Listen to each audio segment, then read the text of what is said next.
It's time for Carolina Duke round one. There's a ton on the line for both teams, so let's go behind enemy lines to get ready for yet another entry into the best rivalry in all of sports. You are Locked On Tar Heels, your daily podcast on the UNC Tar Heels, part of the Locked On Podcast Network, your team every day. Hey there, it's Friday, February 2nd, 2024. Welcome into the Locked On Tar Heels podcast, the only daily North Carolina show out there. I'm your host, Isaac Schade, and I want to thank you for joining us on this bonus crossover episode of Locked On Tar Heels. I want to thank you everydayers in particular for being here with us to get your Carolina content every single day. If you're new to the show or a repeat guest and you're not part of the Locked On Tar Heels Discord community, man, you got to come be part of it. Come for the Tar Heels, stay for the cord. It's awesome. It's free, and the link is in the show notes. This episode is brought to you by FanDuel. Make every moment more. New customers join today and you'll get $200 in bonus bets if your first bet of $5 or more wins. Visit FanDuel.com/lockedon to get started. All right, folks, if you haven't already checked out today's regular show, make sure you do that. I'm going to put the link right up there in the corner so you can hop onto that. Also want to let you know that tomorrow on Saturday, game day, we're going to drop another bonus episode where I'm joined by Brendan Marks of The Athletic to help us get even more ready for this game. And of course, following the game, we'll have a live postcast as well. A great weekend of content. All right, JJ Jackson's joining me. We're going to get right into it with him. Let's hit it. This is always one of my favorite shows we get to do every year. This is Isaac Schade, the host of Locked On Tar Heels, and JJ Jackson, the host of Locked On Blue Devils, coming together for the first Duke-Carolina matchup of the year, round one of what I'm always hoping is three. JJ, I don't know about you. I'm always looking for, let's get an ACC tournament matchup as well. But man, it's great to be together. Great to see your face. It's been a minute. I know you're a busy man. So folks, here's what we're going to do. We're going to dive into this thing. We're going to talk the Blue Devil side of things first. Then we'll go to the Tar Heels and then we'll look at the game itself. So JJ, let's catch up on this year for Duke thus far. Just big picture, year two for Jon Scheyer. What's kind of the vibes around the program? Pretty exciting vibes, Isaac. Glad to be doing this here with you once again. We know these big games are coming up, but there's a lot on the line in this game in particular. Both of these teams kind of staring right there at the top of the ACC standings. With Duke basketball, they've won 11 of their last 12, so playing really good basketball. A little bit of a rocky start in the non-conference so far this season, and some injuries along the way. But right now, knock on wood, for all Duke basketball and college basketball fans right now, everyone appears to be in great standing in regards to their health going into Saturday's game, which is what we want at the end of the day, right? We want the Stars to be able to play in a game like this.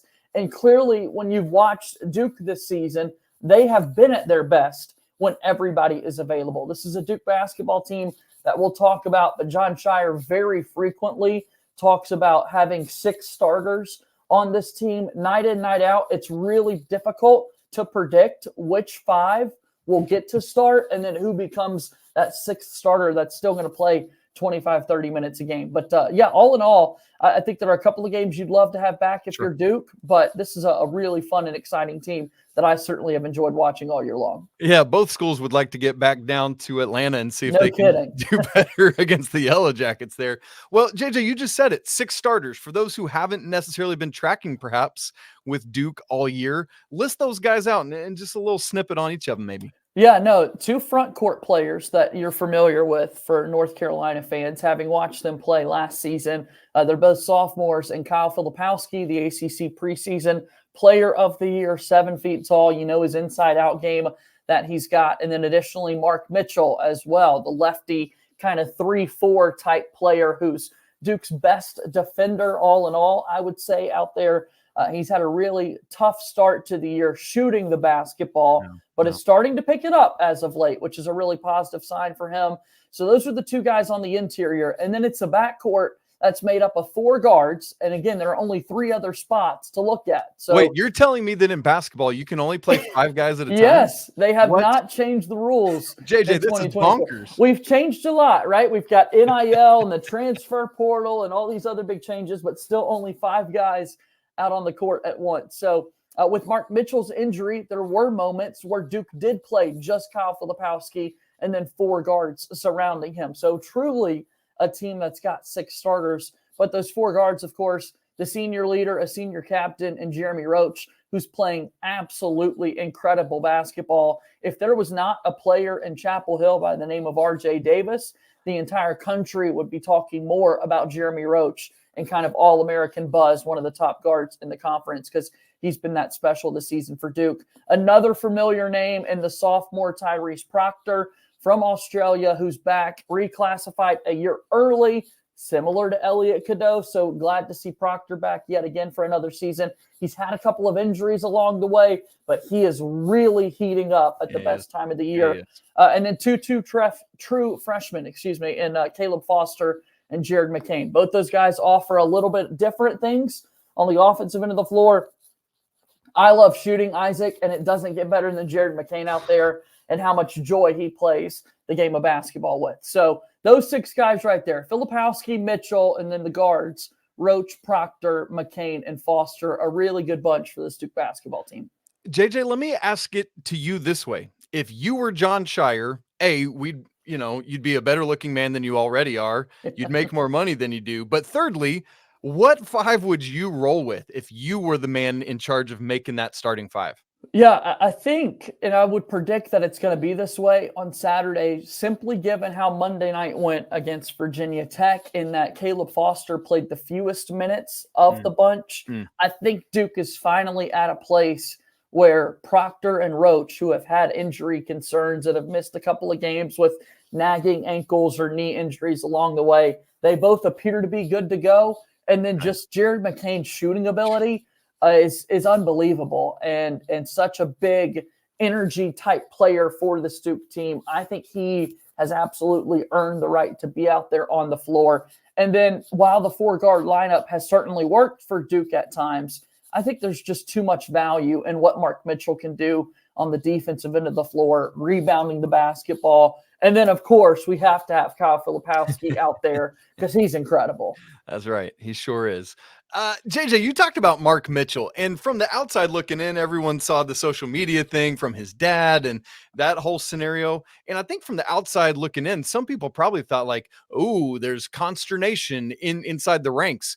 But I almost saw it more as no, this is a good calling out. It's like, hey, we're trying to grow and get better. From inside the Duke lines, how did that story play out?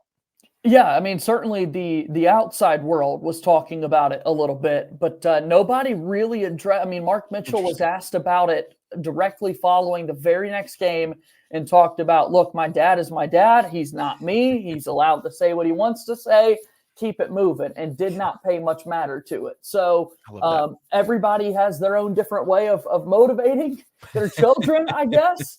I thought it was quite interesting. I think many other people did as well. But he clearly heard the message, because for folks that aren't aware, Mark Mitchell started 1 for 17 from 3-point range this season. That's 6%.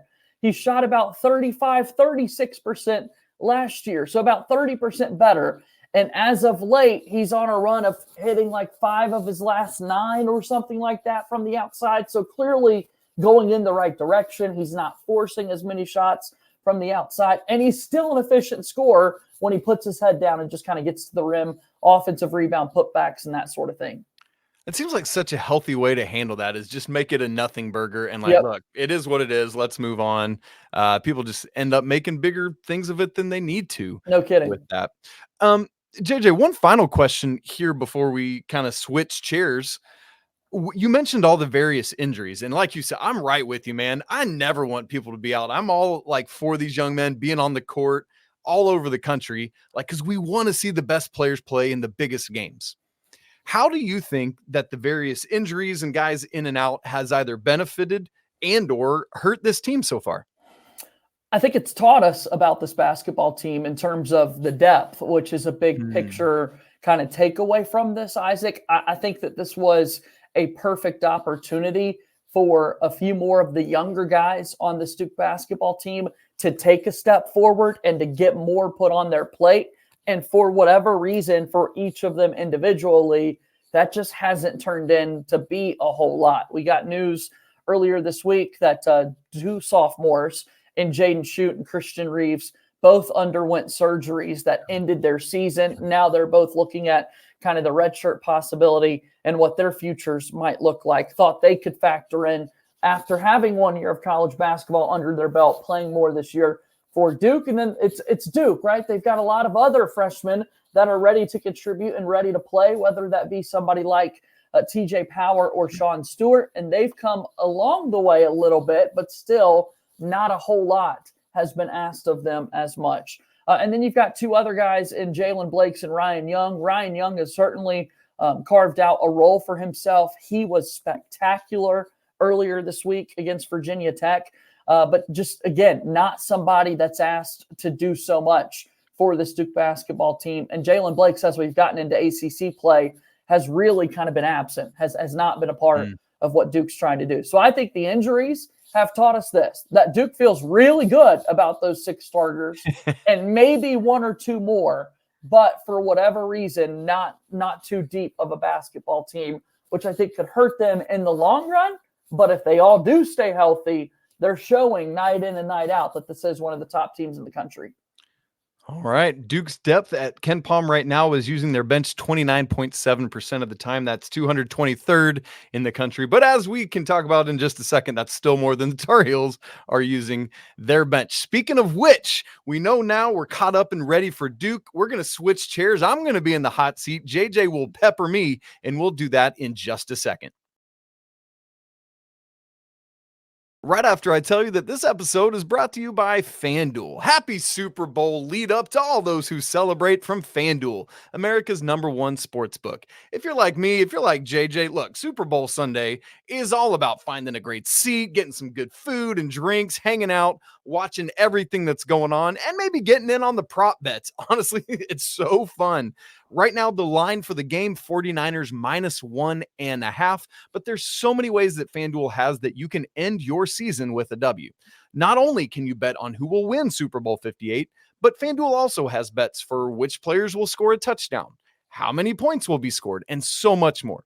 So new customers, join today and you'll get $200 in bonus bets if your first bet of $5 or more wins. So visit FanDuel.com/locked-on to sign up. Again, that's FanDuel.com/locked-on. Make every moment more with FanDuel, an official sportsbook partner of the NFL.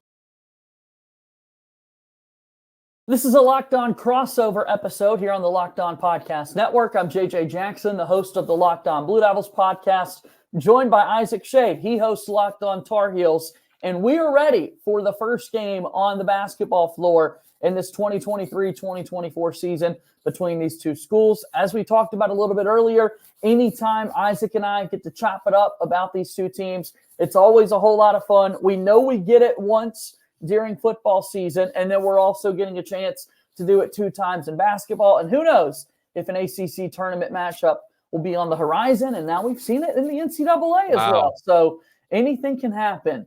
With that being said, let's talk a little bit more about this North Carolina team who is coming in after a tough loss earlier in the week in Atlanta against Georgia Tech. But prior to that, Isaac, my oh my, everyone in the country was wanting to talk about Hubert Davis and North Carolina. 10-game winning streak. How are they able to get that done? Well, funnily enough, JJ, defense. What? Yeah, this is a North Carolina team that has made their calling card the defensive end of the floor. Right now, as we record, I'm checking in real time. The Tar Heels are 4th in defensive efficiency at Ken Palm. Prior to the Georgia Tech game, entire 10-game winning streak, the Tar Heels had held every opponent to 70 or fewer points in that winning streak. And that's how they're doing it. Following, they had back-to-back losses to UConn and Kentucky in mid-December.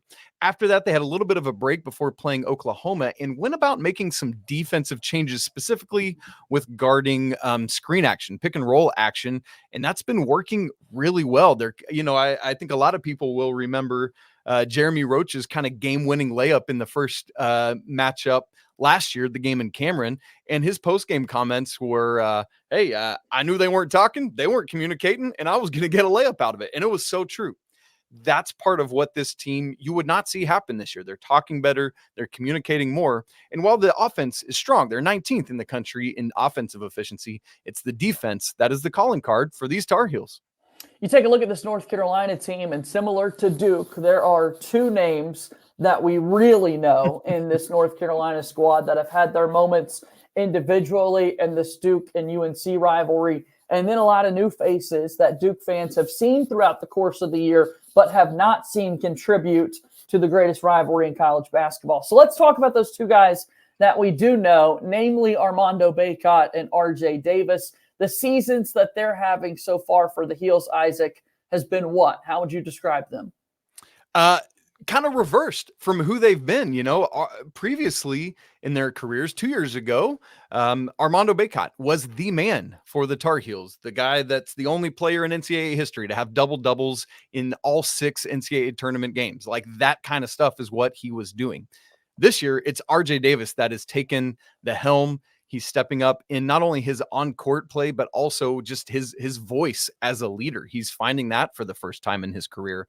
RJ Davis right now is the leading scorer in ACC play. You talked about Flip earlier. I love that we're going to get this head-to-head matchup of the guys that are the clear front runners in the ACC Player of the Year race. It's going to be incredible. RJ Davis has really stepped up his three-point shooting. He's shooting over 40% for the season. He is over 90% from the free throw line. He's doing it at all levels. The floater game is insane. Step back threes. And part of this, and I know we'll talk about him more in a minute, is what Elliot Cadeau as a true point guard has enabled RJ Davis to do off the ball. So that's a critical part of what he's doing this year as well. As for Armando Bacot, he has been playing lately more of a supplementary role, honestly, for this team. For example, just one game in the last 6 in which he has attempted double-digit field goals. I think that alone kind of describes it. He's not an automatic double-double right now. Funnily enough, that is transfer Harrison Ingram, who, again, we'll talk more about him. Bacot is playing a critical role for this team, but it's accepting more of a support role where he's helping the team win this year in different ways than he has before. It's very interesting to follow because you're right. Throughout his career, it feels as though he's been featured on the offensive end of the floor, and now with so many guys around him, you're able to feature other players and letting Bacot do kind of what he does best, right there around the rim, offensive rebound, scoring, and cleaning up everyone else's misses and making them points for his own. So new faces in this year's North Carolina team. You mentioned a true freshman point guard that's contributed, and a couple of transfers have factored in as well. Tell us about those new guys. Yes, absolutely. Well, there was a lot of attrition after North Carolina's letdown of a season last year. A lot of guys transferred out of the program, but that was an opportunity for Coach Davis to bring in several names. The guy that's been the key to all of that, the best of the transfers, has been Harrison Ingram, who came over from Stanford. He's somebody that Carolina initially recruited out of the Dallas area in high school. And at Stanford, he had to be the guy. So his efficiency numbers were just not there. But one of the things I've said all year about Harrison Ingram is his game allows him to thrive and be the guy when he doesn't have to be the guy. When he's 3rd or 4th on the depth chart in terms of what you're looking at when you're preparing a scout, that's where Harrison Ingram really comes into his own because he just does a lot of stuff really well. He plays a small ball 4 for the Tar Heels. He's I've been describing him as a less of a head case and a little bit better shooting Draymond Green is how you can kind of think about his game and what he does. Whereas Armando Bacot has not been racking up double doubles. Oh my word. Harrison Ingram is game after game right now, had 19 rebounds recently in a game as a small ball 4. So he's flying in, doing everything, is not a high volume 3-point shooter, but hits a lot. It's right around 40%. The big Achilles heel for Harrison Ingram is the free throw line. So when he gets there, it's about 56% or so. The other newcomers, another guy in the starting lineup is Cormac Ryan, whom Duke fans will obviously know from his time at Notre Dame under Mike Brey. He is struggling with his shot, exactly at 30% from 3. Dynamic from the free throw line and does a lot of other things to help the team, but really needs to get better from beyond the arc. And then Elliot Cadeau is the other starter, a true freshman who actually reclassed out of 24 to this class, although by age, he would have been a freshman this year. He is a true pass-first point guard. He's really been coming into his own in about the last 3 or 4 games in terms of recognizing, hey, look, all these guys around me are veterans. I'm the newcomer, one of just 2 freshmen on this team. But I'm in this starting lineup and I'm here for a reason. So I got to step up and do it. So he's been attacking more, facilitating really well. The bugaboo with him right now is that the shot is not there. Well, we're talking about this North Carolina team in particular, the starters that are factoring in for the Heels. You mentioned the bench a little bit earlier when we discussed that for Duke. Before we get to our final break, before we talk about some of these matchups and storylines and that sort of thing, elaborate a little bit more, if you will, Isaac, on what exactly that bench looks like. We have seen the unlikeliest of heroes step up for both teams in this great rivalry. Maybe that will be the case once again on Saturday. Who are some of those names that we might see coming off the bench? The 2 returners, interestingly, Carolina only had 4 scholarship players return this year. We've already mentioned Bacot and Davis. The other 2 are both sophomores. Seth Trimble, who is the main bench player right now, is getting about 20 minutes a game. Sophomore, the younger brother of JP Tokoto, who is a former Carolina player. Seth Trimble is a backcourt player, the best individual defender on this team. So that's an interesting dynamic. Your best individual player is coming off the bench. He gets up into guys, doesn't mind doing that. And it'll probably be either Jeremy Roach or Tyrese Proctor when he's in, just depending on probably who has the hotter hand at the time. Really athletic guy. Doesn't take a lot of threes, but is very efficient when he does. He himself, similar to Harrison Ingram, not a great free throw shooter, but he does a lot of stuff to help the team. Uber athlete. 2 other players I want to specifically mention off the bench are the Jae'lyns. Jaylen Withers, who transferred in from Louisville, coming off a terrible year, not himself, but that team last year, is a North Carolina native, loves being around this program, and is really finding a niche for himself lately. Just doing a lot of little things to help the team win, whether it's a rebound or an athletic tip dunk or something of that nature. Can hit it from outside when he needs to, but that's not the main part of his game. And the other Jalen is Jalen Washington, who's the other returning scholarship player. He will be the one to spell Armando Bacot at the 5. More slender than Bacot, more the guy that's going to step out, hit a baseline, got a silky J, can step out and hit it as well, but doesn't mind getting in, mixing it up a little bit inside as well, can get a block and a rebound for you. But really, it's those 8 guys that you're going to see playing the majority of the minutes. It's going to be a fun one. It's Duke and it's North Carolina. It is the 49th time, all time, that these 2 teams have been ranked inside the AP top 10, and we've got a crazy good matchup coming up tomorrow night. One more break, and then when we come back, we'll give you our thoughts on some matchups, and then prediction time, Duke and North Carolina. It's a Locked On crossover between Locked On Tar Heels and Locked On Blue Devils.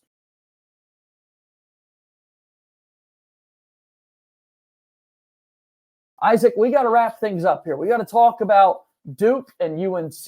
We got to talk about some of these matchups in particular. What's interesting to you when you look at these 2 teams and how they will match up on the court? Ooh, the biggest one to me, man, the matchups always play such a critical role. I remember 2 years ago, we talked a lot about, for example, how would Carolina guard Paolo Banchero? Round 1, it was Armando Bacot, and Banchero blitzed him. I mean, laundry all over the floor. And then Carolina switched it to Brady Manek in the second game. So it's those kind of things, because one of the interesting things about this Duke team is you don't really have a true center in the starting lineup. It's flip. And so obviously it's going to be Armando Bacot guarding Kyle Filipowski. And I think there's going to be some pro and con for both teams on both sides of the court. So to me, that is the single most critical matchup in this game, JJ. I don't know if you're feeling the same and seeing that, but I'm really curious to see how Armando can stay with Flip laterally and in space. And then on the other end, I'm really curious to see how Flip can do with Bacot. Like if he takes him in the post, or Carolina has been pulling Bacot out some lately so that there are more lanes to the hoop for RJ Davis and Elliot Cadeau. And so really curious to see both ways who can get the better of that matchup. Isaac, I'm right there with you. I think you look at this game in particular, these 2 players obviously were able to play against each other twice last year. But Kyle Filipowski is a guy that Duke is definitely going to need to get a lot out of, not only on the offensive end, but the defensive end as well. Armando Bacot, while he hasn't been featured to your point, offensively for this North Carolina team, is still a really good basketball player. So Duke does need to be aware of what he's been able to do. And kind of going back to the depth piece of this Duke basketball team, you look at those per 40 numbers and you look at what Kyle Filipowski has been doing over the last few weeks. He struggled with foul trouble. Yeah. And if there's a lot of banging down low and it's a physical game, as this rivalry is known to be, Kyle Filipowski might not be out on the floor a whole lot. And then what does Duke do? Then Ryan you're Young? turning to a guy like Ryan Young, Yeah. exactly, who's just not as athletic, not as nimble. And I think that frightens this Duke team if you're asking Ryan Young to do a whole lot there on the interior. And then additionally from there, I think it's you'll likely see Mark Mitchell take on the Harrison Ingram responsibility. Yep. And then to me, Isaac, when you look at these guards, there are just so many for both teams that are so interchangeable. I'm really curious how you keep up with all those matchups that could happen. Yeah, it's going to be wild, JJ. And like even getting outside of individual personnel, you know, we talked earlier about Carolina's defense being its strength. You're looking at Duke's stuff. Duke's offense is the strength. And so that specific side of the court is intriguing to me. Which strength really wins out in this thing? And maybe that even means that on the other end, the Carolina offense against the Duke defense is something that we're going to have to pay a lot of attention to. So which of those four units is really able to assert their will more over the others? Yeah, I'll add with that Duke offense in particular.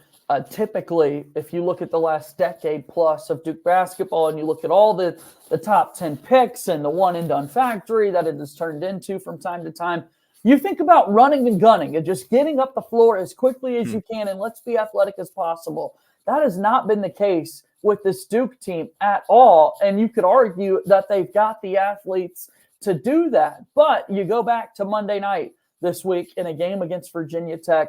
You hear Tyrese Proctor after the game talk about, look, we wanted to really take pride on the defensive end of the floor so that we could dictate the pace and get into our half-court sets. Using those same KenPom numbers in offensive efficiency, Duke is one of the absolute best teams in running half-court offense, which is crazy to think about in a rivalry that has had so many breakaway plays, high-scoring games. Duke, in a lot of ways, wants to kind of slow it down a little bit and run that half-court offense, find open shooters, share the basketball, because this Duke team is, for Carolina fans out there, this Duke team is one of their best three-point shooting teams that we've seen in the last 6, 7, 8 years. So be very careful of Duke getting some of those open looks from the outside. Ooh, baby. And there's so much on the line in terms of standings, JJ, by virtue of Carolina losing at Georgia Tech earlier this week. This is a game for first place because if Duke wins, you're tied in the loss column, but Duke currently would have the tiebreaker. So this is an opportunity for Carolina to either widen the gap or Duke to knot it up. So big ACC regular season implications as well. JJ, we obviously don't have the FanDuel line yet, but KenPom predicts this game right now, Carolina -6. Let's make some predictions and let's get out of here. You got a basketball game to call soon. Yes, absolutely excited to be doing that and excited to watch this game between Duke and North Carolina on Saturday. I'm guilty of this, Isaac. I'm guilty of always having kind of those Duke glasses on and looking at all these things from a Duke perspective. And as people are well aware, I don't know that there has ever truly been a Duke-North Carolina game where I haven't been able to pick Duke to win, right? Like, that's just who I am. I know a lot of North Carolina fans feel the same way. And it's like, oh, this game, we're going to win. I do feel like this Duke team has started to turn a corner. I do feel like they are able to stay healthy out there on the floor on Saturday. While there are concerns in certain areas with this Duke basketball team in terms of, you know, staying out of foul trouble, taking care of the basketball. I just love the way they're playing on the offensive end of the floor right now. I think they're going to be able to move the ball quite well. And I see Duke winning a very close one in Chapel Hill. That's what I'm going to go with.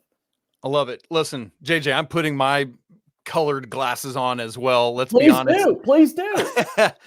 Two critical things I'm watching for. How do the Tar Heels respond to their first loss in a long time? Yep. And who can help RJ Davis score the basketball? He was kind of alone. No other Tar Heels were in double figures on Tuesday night in Atlanta. He needs help. It cannot be RJ Davis alone. Whether it's Armando Bacot or Harrison Ingram or Cormac Ryan getting hot, somebody else has to be there. I'm going to go Carolina to win, but not cover that 6 points. Give me a 2-point victory for the Tar Heels. Let's go 70-70. Low scoring affair with both these teams playing a little more bit deliberately than they typically do. It's going to be awesome. I can't wait to watch this game unfold. It's always an amazing presentation. We've got College Game Day up and running on ESPN early in the morning from Chapel Hill. And again, 49th meeting all time with these two teams inside the top 10. It's like 30 plus over the next team of top 10 matchups there. Let's just continue to treasure the beautiful rivalry that this thing is, and hope that our team certainly win at the end. So do want to say thank you to everyone for watching and following along. Subscribe to our YouTube channels. What a fun Locked On crossover this has been. That's it for this bonus episode of Locked On Tar Heels. Thanks so much for joining us. Thanks to JJ Jackson for his time and being with us as well. What a great dude, great content. So thankful for him. Again, if you haven't subscribed to the Locked On Tar Heels Discord community, the link is in the show notes. Again, it's free. We'd love to have you. If you haven't already subscribed, do so. Video and audio, boom. It's easy to do. Smash the like button if you're watching on YouTube, and it would mean a lot if you would leave a rating or a review. Apple Podcasts is a great place to do that. It's always a great day to be a Tar Heel. We'll talk with you again tomorrow in the live postcast, but until then, peace.